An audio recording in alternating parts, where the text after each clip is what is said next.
After saying that Christ is the end or goal of the law for righteousness to everyone who believes, Paul goes on to say, the righteousness based on faith speaks as follows.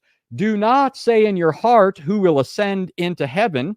That's to bring Christ down. Or who will descend into the abyss? That's to bring Christ up from the dead. But what does it say? It says the word is near you, in your mouth and in your heart. That is the word of faith which we are preaching, that if you confess with your mouth that Jesus is Lord and believe in your heart that God raised him from the dead, you will be saved.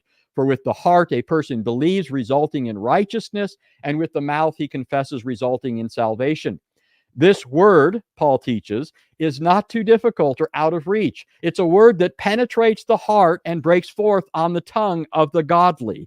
They hear it with their ears. They believe it in their hearts. They confess it with their tongues. They're saved by it. It is sufficient for salvation. It doesn't lack anything that we must know and believe, and it sets these things forth clearly. The truth is not concealed away in heaven or hidden away in the earth. Scripture is a clear word of salvation, a revelation, not an undisclosed secret of the way of salvation for both Jew and Gentile.